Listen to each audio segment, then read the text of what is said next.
Hello everyone, this is Visual Novel Gamer here, and I am back with katawa shoujo. Last time my feelings for Emmy as Hisao is getting stronger. They even hugged last episode. And she didn't push him away or anything, so I think that she is starting to like me too. So let's continue, now we're on the roof again. Strange that it feels so natural for me to go up to the roof these days. I never would have done such a thing at my old school. In those days, I liked to eat alone. No, that's not quite true, though. True. Though I like to sit alone. I also like to watch people. I always figured that was the sort of person I was, but it appears I was wrong. Then again, I also thought I was the sort of person who had a normal heart. So there you have it. I don't know myself that well. Now I'm on the roof so that I could have lunch with a couple of people. And there are both girls, which is even stranger. Oddly enough, I feel closer to Emmy and Ren than I felt to anyone at my old school. Somehow I get the feeling they'll at least visit me if I wind up in the hospital. I focus on the view from the roof, banishing such thoughts from my head. There's a light breeze blowing, and the sun is shining high in the sky. The sky itself, the sky itself is a deep blue with hardly a cloud in it. It's gotten pleasantly warm. As I sat down to wait for my friends, I close my eyes and enjoy the feeling of the sun seeping into my skin. And I fall asleep, I bet.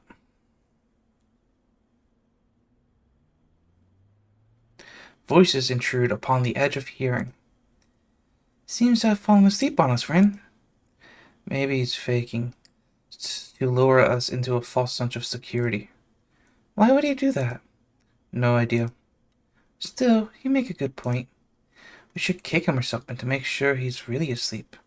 Huh? What? Emmy looms over me like only a short girl can, peering at me intently. Oh, you're awake. I guess we don't have to kick you then. Was it part of your master plan? What are you talking about? Emmy shrugs, her twin tails bouncing with the motion. I'm not sure either. You must be pretty tired to fall asleep out here. Although it's pretty comfortable, I suppose. She plops down next to me and begins to eat.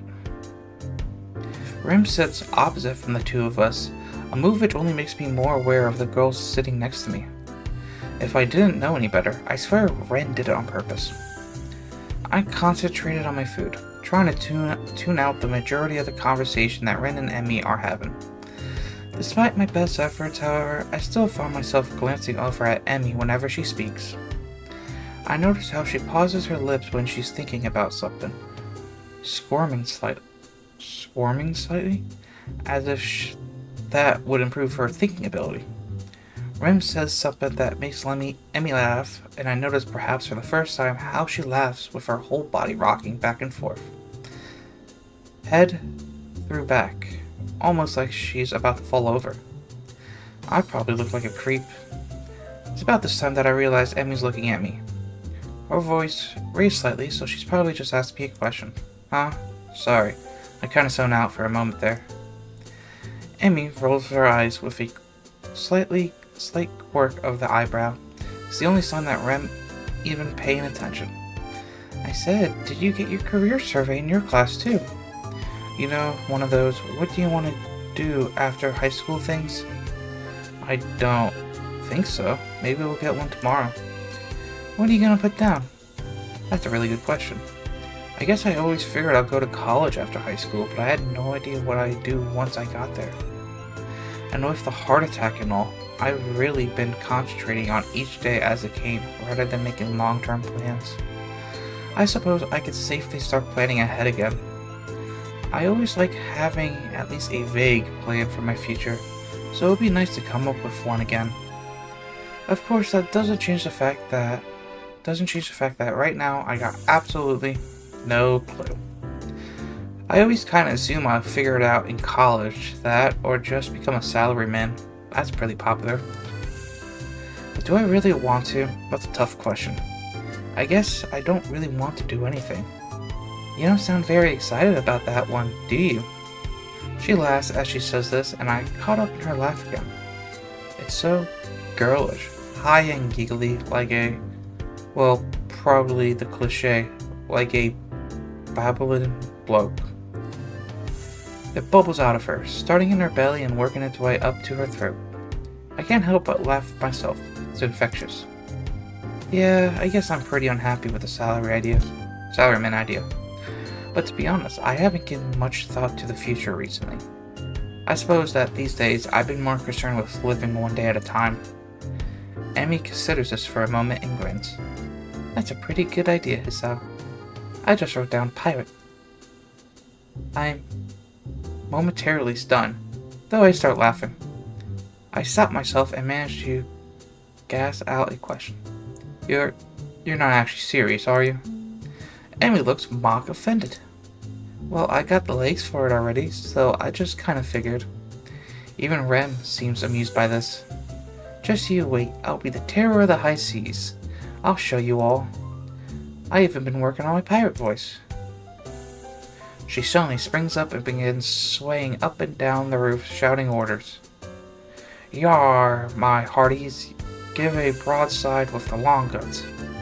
Give 'em a broadside with the long guns. Beware their guts for gutters. Do you know what that means? Ren's unexpected interruption stops Emmy in her tracks. Not really. But it's all in the delivery.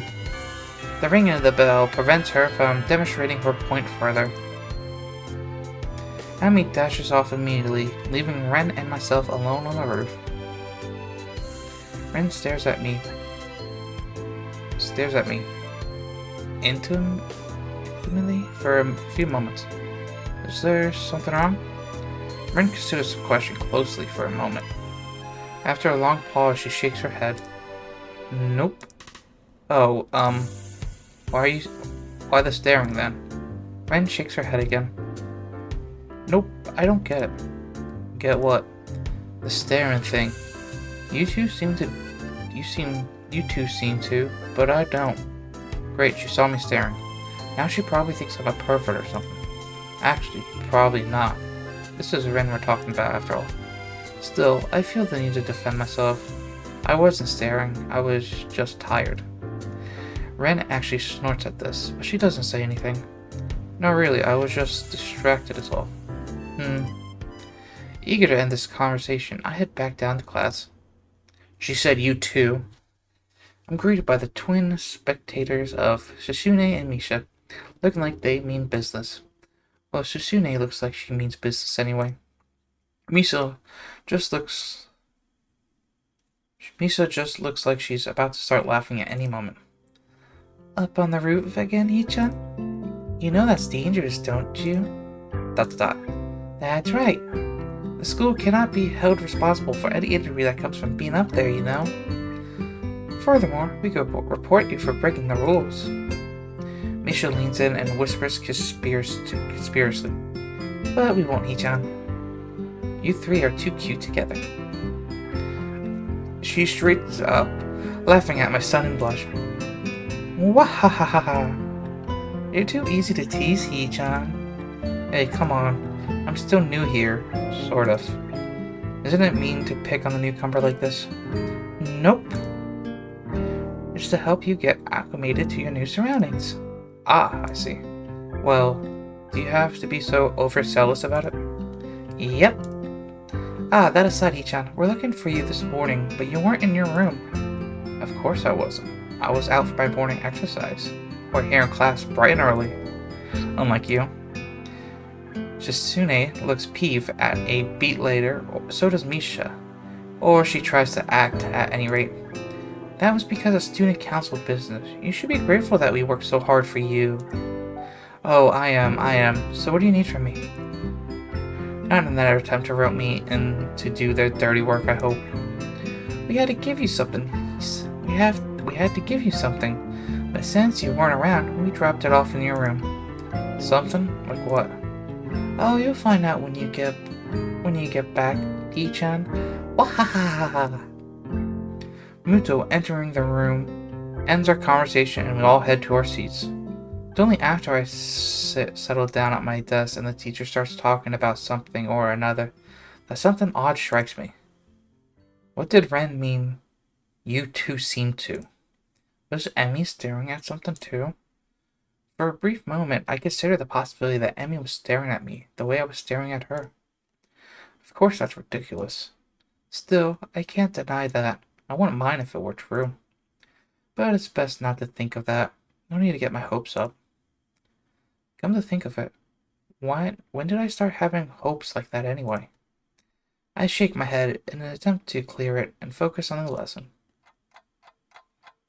Yeah, finally my guy actually acknowledged what she said. After class, I make my way to my room. Muto really piled on the homework today. Before I could open my door, however, I am suddenly intercepted by Kenji, who has just exploded out of his room in a flurry of papers. Hey, we need to talk. These rooftop shenanigans of yours, man, they gotta stop. What? You're running around on the rooftop with that limbless wonders. They're woman, man. You'll get yourself killed running around like that. I don't follow. Kenji sighs and adjusts his glasses before what could be understood as an attempt at explaining himself patiently. Look, we're friends, so I'm telling you this for your own good. But if I were going to kill someone, I'll do it by throwing them off the roof and making it look like an accident. And if I thought of it, you could be sure they thought of it too. They're crafty, almost as crafty as I am. I see. Good. I'm glad we had this chat. Lend me 500 yen. I'm sorry? I need to get a drink, man. I've been inside all day and the tap water's been compromised, as I'm sure you know. So I had to stock up on something canned, got it? But to do that, I need 50 yen. And since I just saved your life, my timely advice, you can at least spare me 50 yen, 500 yen. You know, if I'll make him go away, 500 yen is a bargain. I hand the money over to Kenji, who nods and thanks and dashes off down the hallway, but not before he locks his door. What an exhausting person. I better go in case he changes his mind.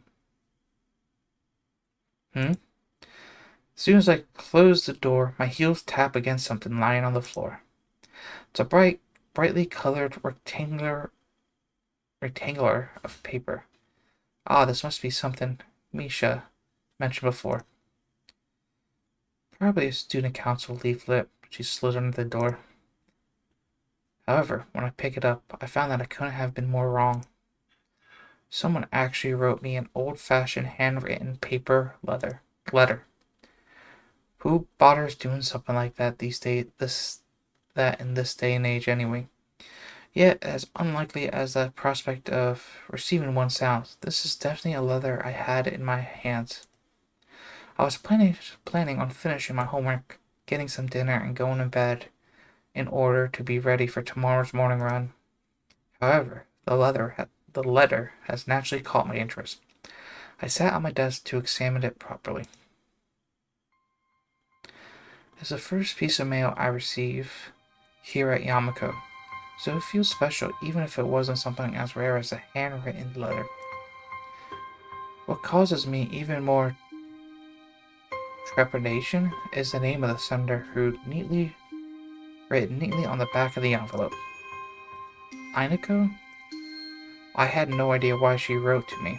I haven't been in contact with anyone from my own school since I transferred, and Inako is the last person I expect to want to write a letter. The last time I saw Aniko was terribly awkward, embarrassingly so.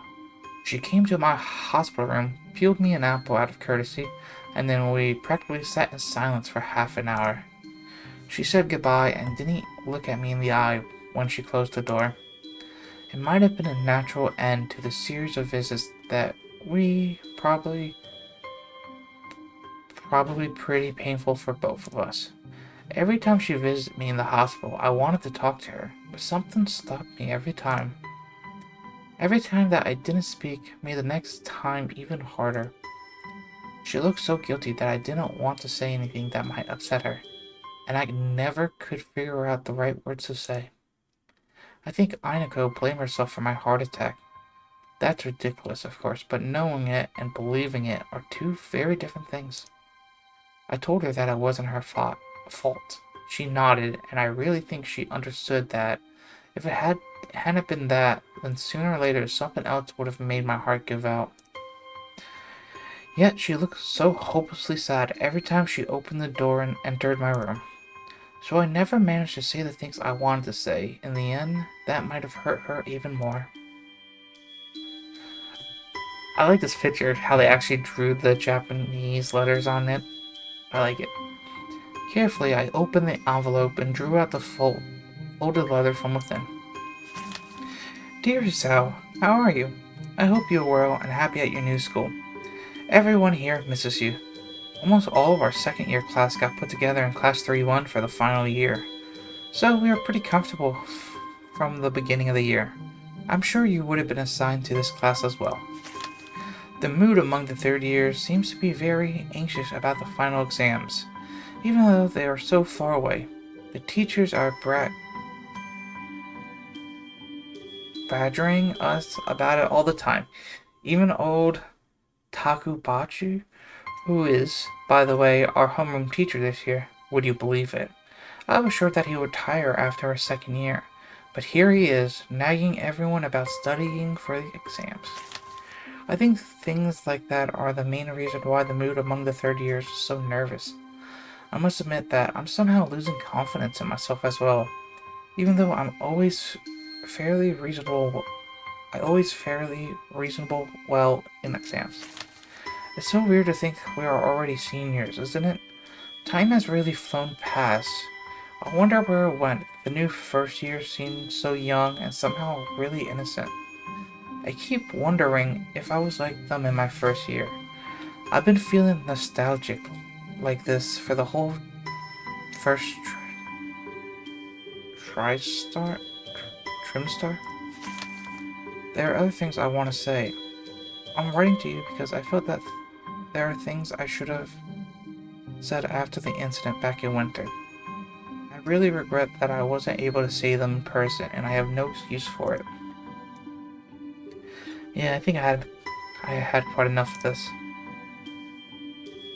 I crumpled up the sheet of paper and tossed it across my room. My aim is off, so the letter rose under my nightstand instead of going into my wastebasket. That was an apology for abandoning me. Except I don't know that I really need it anymore at this point. The hospital seems like a lifetime ago, and here now, I got other things on my mind. Emmy, for starters. It wasn't great to be abandoned during my stay, but it's not something I worry about anymore.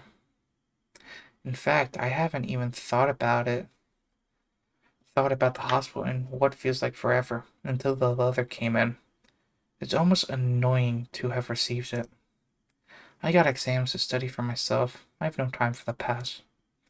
Now about that homework. I would have at least read the whole thing before throwing it.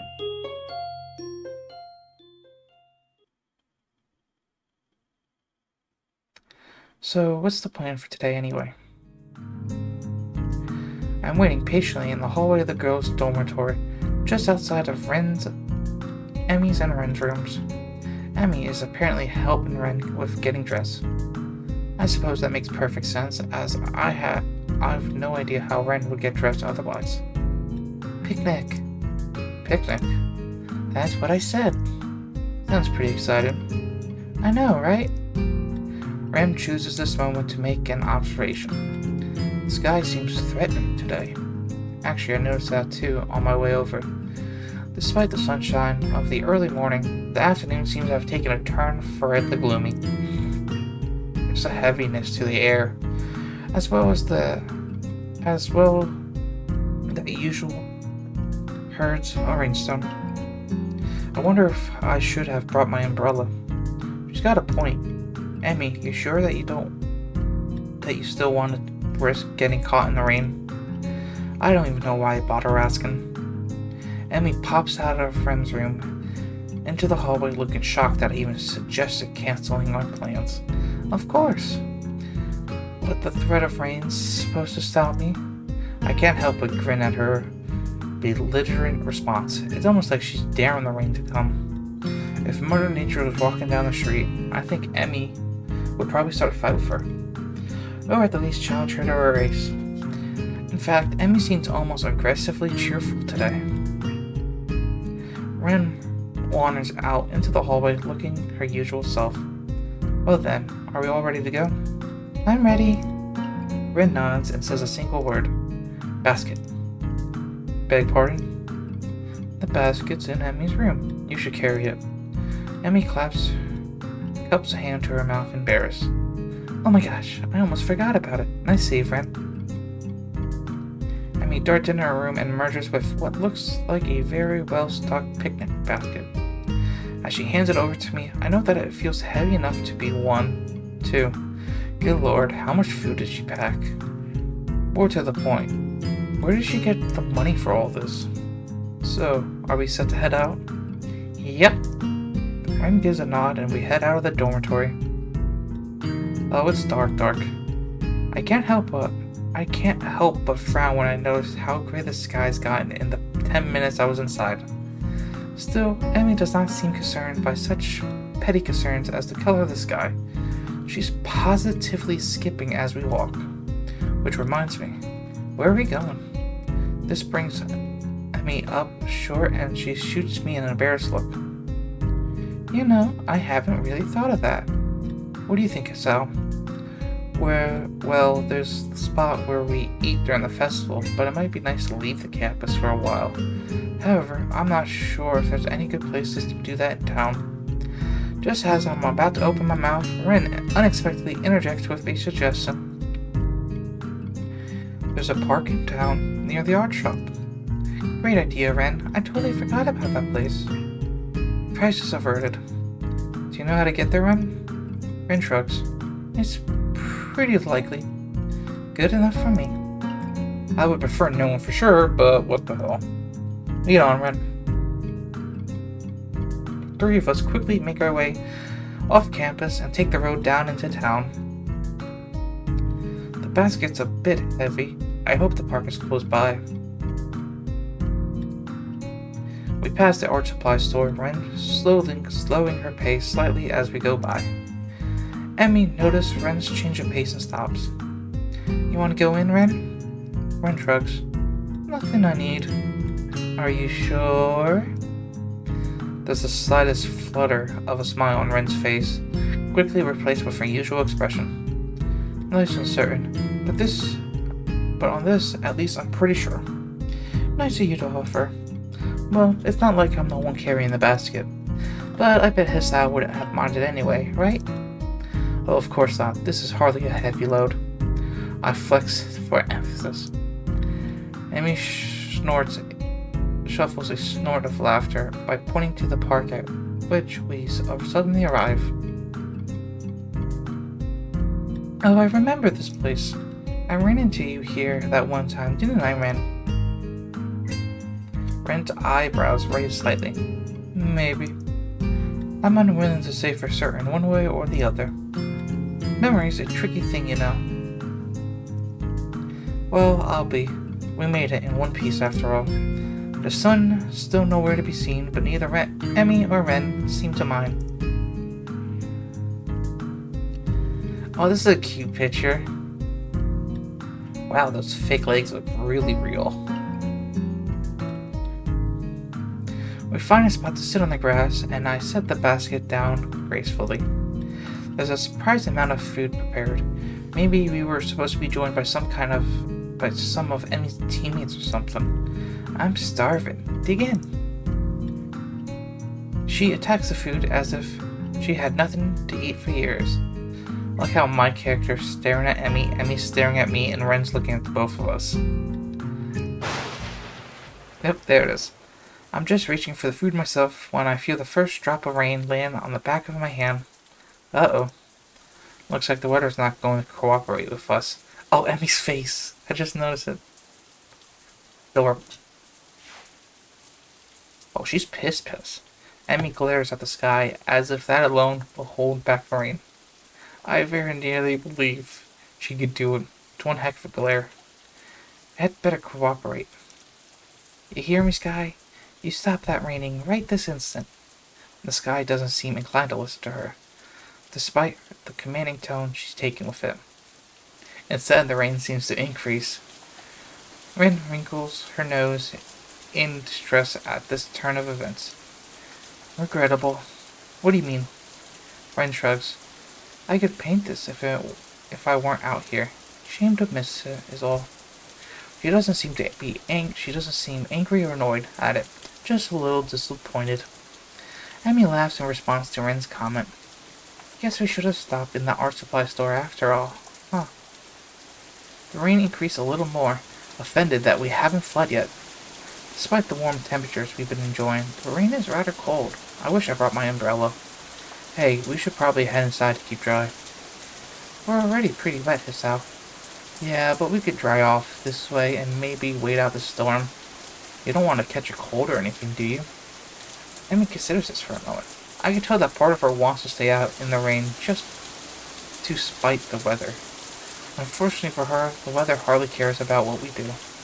I suppose you're right. Where could we go? I don't have an answer. The area is still pretty new to me. Though I guess I'm slowly getting used to the school itself. The surrounding town remains a mystery. All I know is the art supply store, and that's only because we just passed it. Fortunately, Emmy soon snaps her fingers in triumph. That's it. There's a tea shop nearby. We could have some tea and dry out. No problem. That doesn't sound like a bad idea. Great, you know where it is? Emmy nods, looking fairly confident. Sure I do. I think. But it'll be an adventure either way, right? An adventure, huh? Well, I suppose we could use a little adventure. I think as long as we get out of the rain, I'll be happy.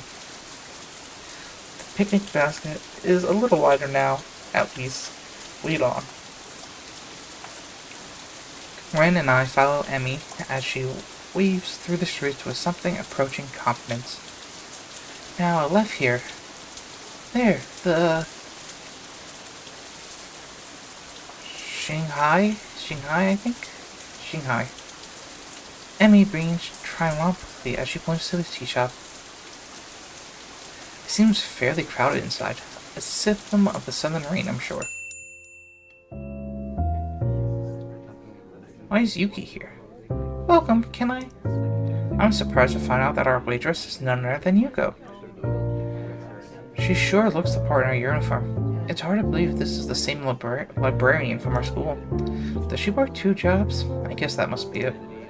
Oh, it's you. Yuko seems to know Emmy.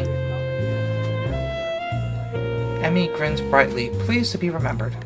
Hey, Yuko. Hi, Yuko. I didn't know you work here, too. Do I know you? You seem awful familiar, but I don't think I've seen you in here. We met at your other job? At the Yamaku Library, remember? Her eyes widen in memory.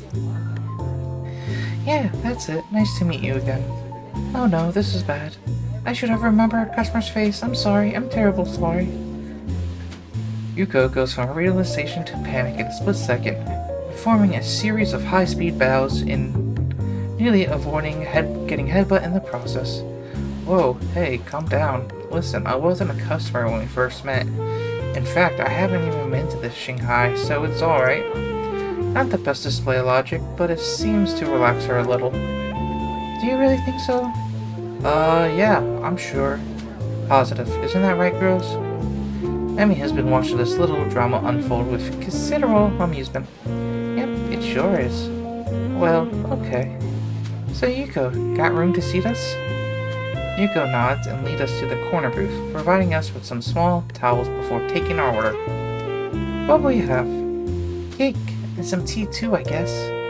What kind of cake? Surprise me. Yuko looks uncomfortable at the thought of surprising anyone, but she gives a nod and turns to Ren. And for you? I'll take a straw. My feet are still wet. Sorry? The drinking kind of straw. One, please. Yuko, obviously uncertain of what to think about this, she fiddles with her pen and stationery for a moment, looking like she's about to cry before turning in my direction. And you, sir? Just tea, I think. Emmy would probably yell at me if I ordered cake. Oh, come on, Hisao. Don't let me be the only one with food. I feel like a pig. Just trying to eat healthy. Your orders, after all. Well, today is your day off. You can be healthier tomorrow. Well then, I suppose I have some cake after all. Yuko seems slightly irritated that I changed my mind. What kind? I glance at Emmy and grin. Surprise me. Yuko sighs and nods. Very well, your order will be out soon. Despite the crowd, our order does indeed arrive quickly. Thanks, Yuko. Yuko nods in appreciation. This is a different guy than usual, isn't it? What? Different guy? Emmy Emmy must notice my confusion because she seems a little embarrassed. What? Oh yeah, I guess he is. This is my friend, Hisao. We met. Huh, small world. Well, let me know if you need anything. With that, Yuko takes off like a shot to wait on some other tables, leaving me to ponder her comment. Different guy, huh? I guess it makes sense. Emmy's pretty popular, or so I've been told. It's probably that kid from the track meet. This is stupid. I can just ask Emmy. So, who's the other guy, huh? You got a secret lover or something? Emmy laughs again. Only I get the feeling it's from nervousness as much as anything else. It's just the track captain. He likes coming down here after practice sometimes. So if we had anything to discuss, I'd tag along. Sounds mighty suspicious to me. Oh, I see. I could let the matter drop, but I can't resist at least getting another dig in. So it is a secret lover. I knew it. Ram Raja played, seemingly mildly amused before muttering something that I didn't quite catch. Anyway. What? Huh? Mem jerks back from wherever her mind wandered off to. Huh? What did you just say? Huh? No, before that. No idea. Oh, well. Okay. I'll let the matter drop, but I can't help but notice that Emmy seems relieved that Ren interrupted the conversation. Maybe I went a little too far. The conversation dies down for a moment as Emmy and I busy ourselves with cake. Mine is strawberry, and surprisingly good. Emmy seems to think so too, as she suddenly reaches over with her fork and steals a bite. Thief. Pirate, there's a difference. We're not on water. Well, no, but there's a lot of water outside, so it still works, right? Besides, you can have some of mine. I think it's cranberry or something. I should have asked for strawberry. I like strawberries. Feel free to help yourself to mine, if you really must. For some reason, I feel compelled to add, seeing as how you already done it once and all. Emmy sticks her tongue out at me, but that doesn't stop her from appropriating my cake. I try some of hers as well. Raspberry, and it's pretty good. The rain's let up. It would appear that Ren is correct. Good timing too. I've finished my food, and it looks like Emmy has as well. Well, we better pay and get a move on before it starts raining again. It takes a few minutes to get Yuko's attention, but we paid and get out pretty quickly. So, do you want to return to the park? My jaw nearly drops. Are you kidding? It's probably going to rain again. In fact, I just felt some raindrops. You may be right. Well, okay, I'll let you off the hook this time, but you owe me a picnic now. Got it? I don't know if she's addressing me, Ren, or the both of us. Fine. Now hurry up. I want to get some laps in at the track, and it would be nice to do it without the rain. I thought this was your day off. Well, Emmy suddenly seems reluctant to explain herself. I need the practice. And I need to burn off that cake anyway. Where do I get the feeling that she's leaving something out? Are you sure? It wasn't that much cake. No, it wasn't that much cake for you. I ate most of it. She's got a point there. Still, I feel like I should at least offer to run with her. I'm gonna save. Return. And, of course, we're gonna offer to run with her. Hey, I'll run with you. I might as well, right? Emmy shakes her head empathetically. No, you won't, Hisao. Rest is critical for you, remember?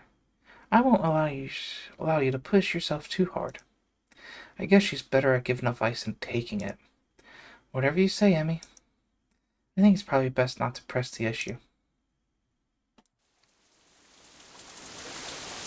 As we approach the girls' dormitory, it starts to rain again. Emmy's expression sours slightly. Oh man, stupid rain. Hey, it'll let up soon enough. You go running then, right? Amy shorts, seemingly amused. Like I'm not going to run in the rain. Well, you shouldn't. You could catch a cold. Amy waves her hand airily. Ridiculous. I don't get colds. My immune system is far too strong for something like that. I can't help but laugh. Well, I'll see you tomorrow then, okay? Yeah. Thanks for coming. Oh, and thanks for carrying the picnic basket. I'll bring it for lunch tomorrow. We can have our picnic on the roof. Sounds good to me. See you later. Emmy grabs the basket from me and shoots through the door. Ren gives me a sort of half nod and ambles inside as well. Damn, it's wet out here. I need to get back to my room and into some dry clothes. I'm soon in front of my door, but I am intercepted by the sudden appearance of Kenji, who appears to be carrying a stack of books. Hey man, give me a hand, would you? Huh? The books are... I don't know that word. Dump into my arms as Kenji fumbles with his room key. Thanks, you're a lifesaver. If you weren't around, I had to keep my door unlocked, and that's just begging for trouble. The perfect opportunity to set up an ambush, or maybe just plant a bomb if they don't want to get their hands too dirty. Probably don't. Afraid they'd break a nail or something if they have to stab me. Woman. Ryan thinks about this describing the vocal terror that just been unleashed by, but elects to remain comfortably in the dark. Uh-huh. Anyway, where have you been, man? I could have used some help carrying these back from the library. I knocked on your door, but you weren't there. Oh, sorry. Not really. You appear to think I'm some kind of pack mule. I was out with Emmy and Ren. Kenji staggers back in shock. Looks like I just shot his dog if he had a dog. The limbless ladies again? What do you do this time? Well, we round up at the Shanghai. I prevented from continuing by a sudden exclamation of despair. The Shanghai? Why the Shanghai? No. Man, you can't just go to the damn Shanghai. It's the most dangerous place in the city. Of Batu terror stronghold of their best agents. I know, I met them. They'll stop at nothing to lure you into a false sense of security and then BAM! He hits his door for emphasis. Wallet's gone. Bus gone. Gone. Identity fucking gone, man. Promise me you won't go there again. He seems so vehemently opposed to the idea of the Shanghai that I'm willing to lie a little in order to get to my room. Sure, I won't go there again. Or at least I won't ever tell you I'll go there again, gone there again. This seems to nullify my bespectacled companion. Good. Sorry to come on so strong, but I know the danger there too well to let you just wander into that lion's den again. You get out of there alive once, but twice is pushing it. Yeah, well, I need to get changed and do homework, so I'll see you later. Huh? Oh, sure, whatever. I suddenly remember I'm still holding his books. You better take these. I catch a glimpse of one of the titles, something about cryptographic.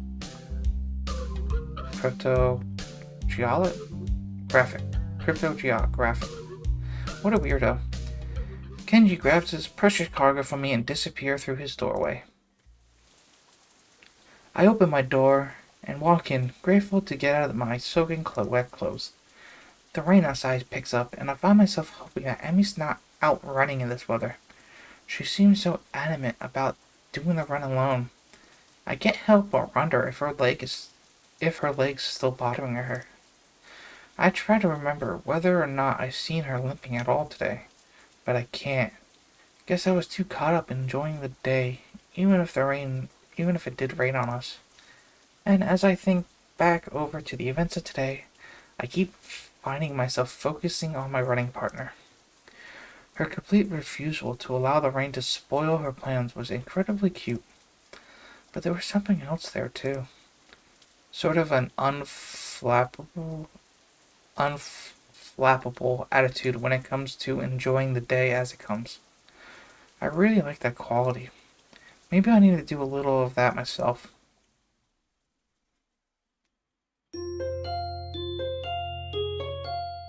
I bet she ran. That's my bet.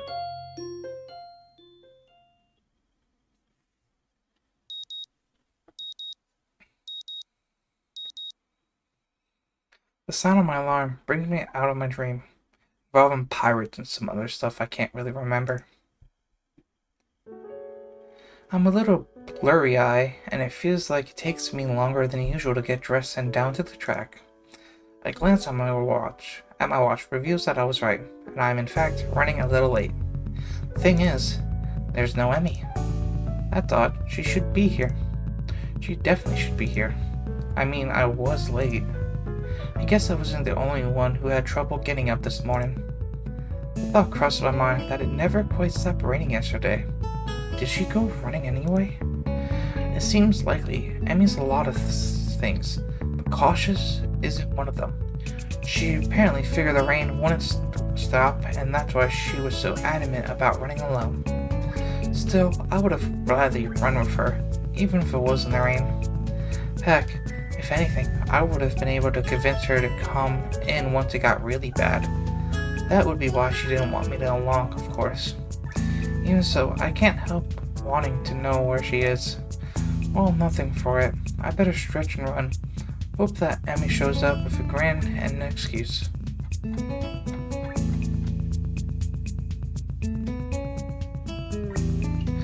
On my cool-down lap, I am forced to admit that Emmy isn't showing up. Furthermore, I have no idea where she is. Anxiety quack grins at me, while at the same time I wonder just why I was so worried over her. The run helped to take my mind off it for a little while, but now that I'm finished, I'm back to worrying.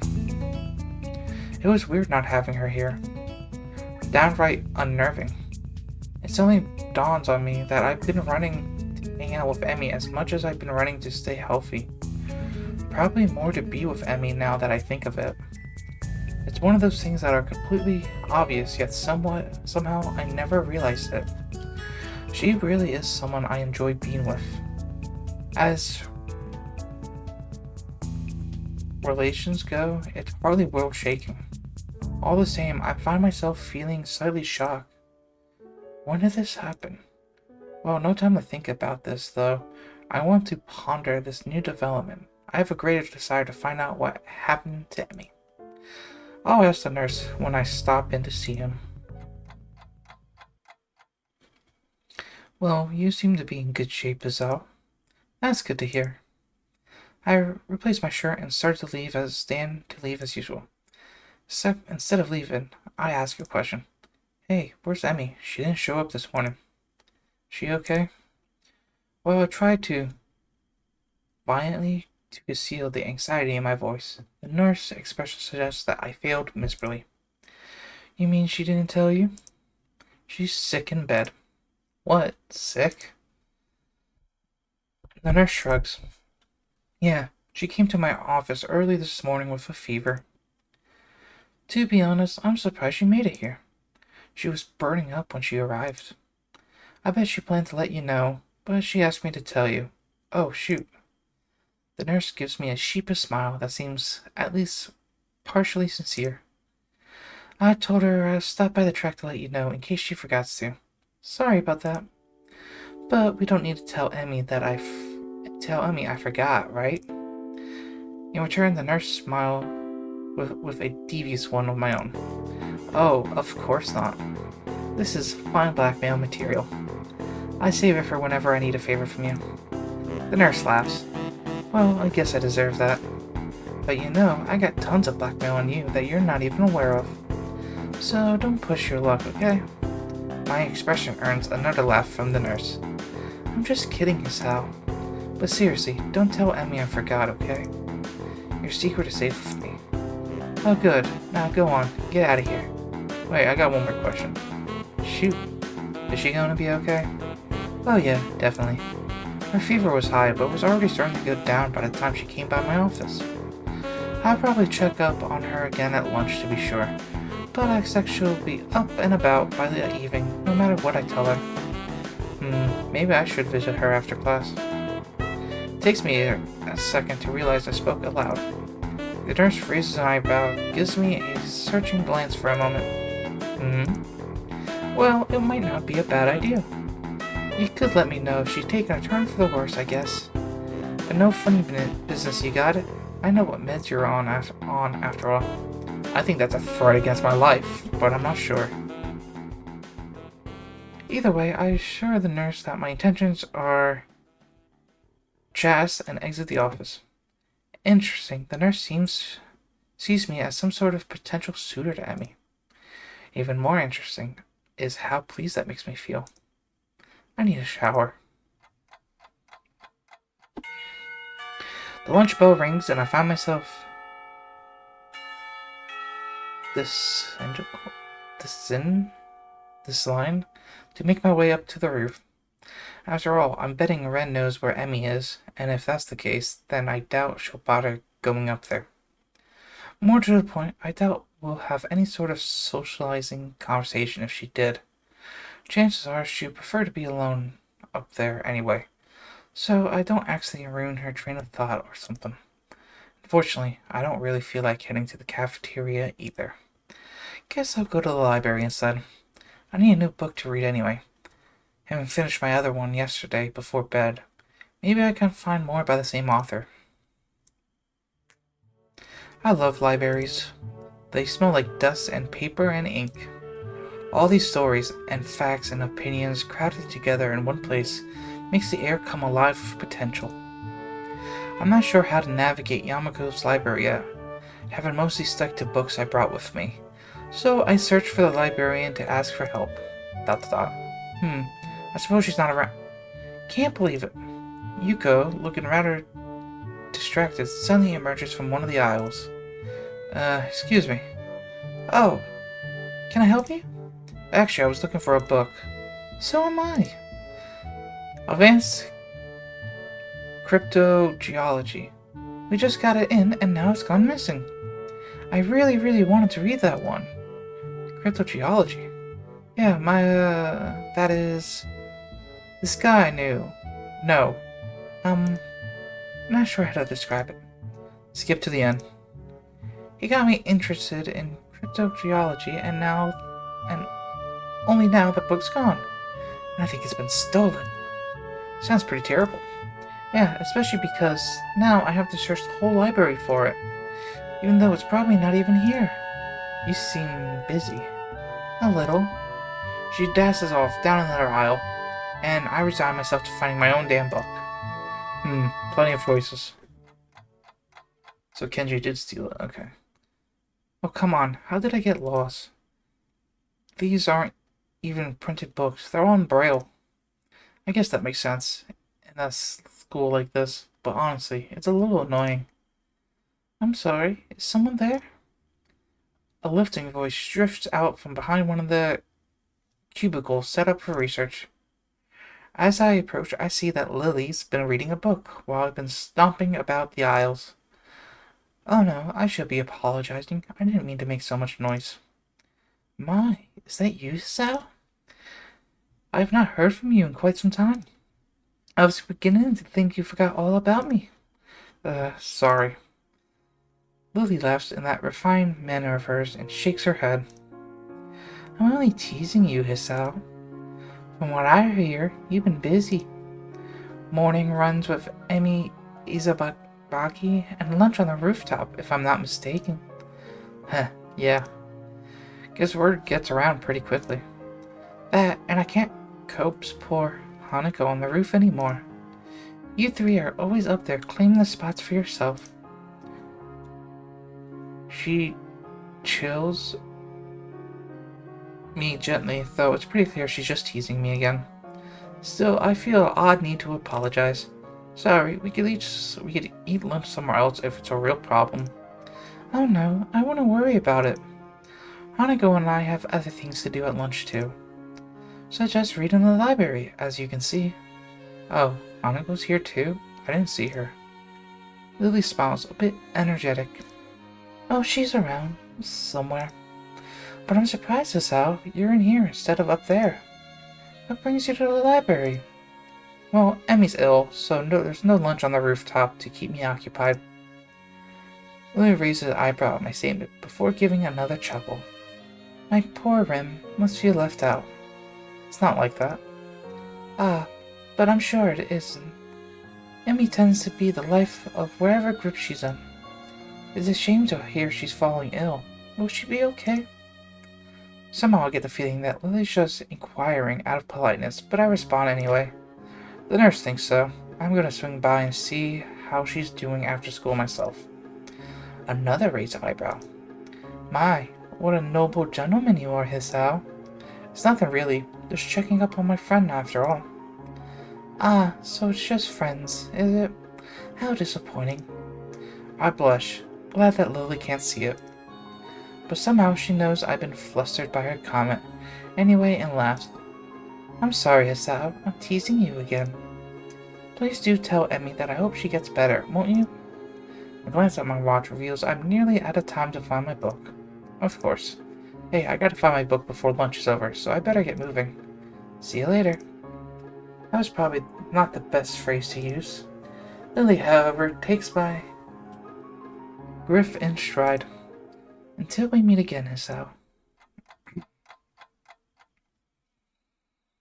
I never do find that book I was looking for, but I walked out with something else instead. My stomach growls slightly, letting me know that I should have had something for lunch. Oh well. I'll grab something before I visit Emmy later. It seems as if time has decided to slow down for the express purpose of annoying the hell out of me. Class feels like it drags on for ages. I suspect that me being consumed with furry probably has something to do with it. Blessedly, the bell rings and I dash out of the class, drawing a few raised eyebrows, I'm sure. I spent the majority of the day fidgeting as unobtainiously as I could. Even though the nurse thinks that Emmy is perfectly okay, I want to see for myself. And I'm going to end it right here before we go into Emmy's room. It seems like the perfect place to leave on a little cliffhanger. So, this has been a Visual Novel Gamer here, and I'll see you all next time. I hope you like, comment, subscribe, and peace.